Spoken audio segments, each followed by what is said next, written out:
Turning to Los Angeles, where U.S. President Donald Trump has authorized 700 Marines and an additional 2,000 National Guard members to be deployed, possibly arriving today. So for the latest, we're joined by CNN's Maribel Gonzalez. She is in Los Angeles for us once again. Maribel, first of all, can you describe for us what is the scene like in Los Angeles right now? I know it's very early, and compare it and contrast it to perhaps what you saw yesterday.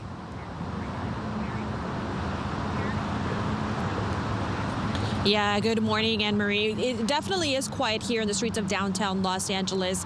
We have seen those crowds disperse from the area, those crowds that were protesting right here in front of this detention center that you see behind me, this now defaced detention center. It is full of graffiti with lots of profanity scribbled on it. But like I said, it is a very calm at this hour, but law enforcement patrol is not letting up. We've seen Los Angeles Police Department patrolling this area, blocking certain intersections, and their chopper up above circling the area. But this is in stark contrast to what we saw playing out even just a few hours ago. Now, protests continued into the fourth day with clashes and standoff between law enforcement agents and some of the protesters. Anne-Marie, but we do want to make that distinction. We heard from Los Angeles leaders yesterday saying that there are a lot of peaceful protesters taking to the streets, as they are allowed to do, to denounce these immigration raids, and that it's a small group of people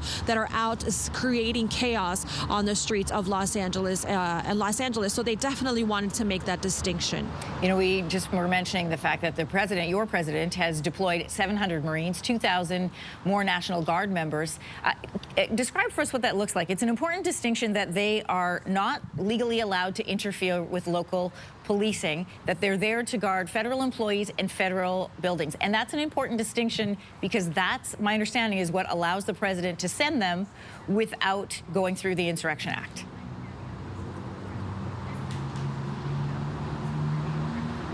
Yeah, so the purpose of the Marines is to reinforce the National Guard. Of course, we know that President Donald Trump has deployed an additional 2,000 troops to the area. And the purpose of them coming here is for crowd control. It is for de-escalation, and it's to protect buildings just like the one that you're seeing right behind us. Now, here yesterday, we did see a line of National Guardsmen patrolling and standing behind Los Angeles Police Department with shields in hand. This is just in case they saw any more unrest in this area. But yes, that is the purpose of them coming to the area. However, local and state leaders are very much denouncing this move. The Los Angeles mayor is saying this is unnecessary and is actually inflammatory, that it is actually creating more tension on the streets of Los Angeles. She says that they have this situation under control, and that military presence is only going to make things worse here. And now we know that the California Governor Gavin Newsom is suing the administration over this deployment. He is calling the move unconstitutional.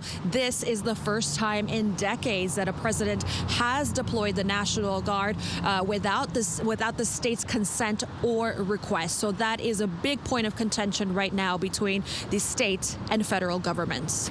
Last question for you, Maribel. You know, what's the mood like in Los Angeles when you're not talking or watching protesters? What do people in that city, in that region, what are they talking about? How are they feeling?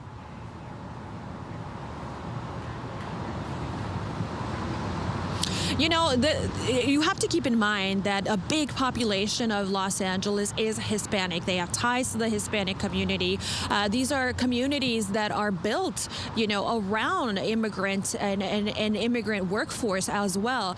So the feeling, you know, that these immigration raids are happening is very much instilling fear in a lot of these communities, anger as well. The problem that these activists are saying is that people are being detained at their workplaces. People are being detained, you know, at places where they're not committing crimes. They're just there, they're working, and they're being a part of the community. And so that is the contention with these immigration raids, and definitely widespread fear of when could these raids happen again, and more importantly, where is anybody safe from these immigration raids. And it's interesting when you follow ICE has an Instagram account. When you follow their Instagram account, they are also following along with these protests, reminding people that assaulting, harassing, and doxing ICE officers and agents is against the law, and that the Justice Department will prosecute you for those crimes. CNN's Maribel Gonzalez, I want to thank you for joining us from LA this morning.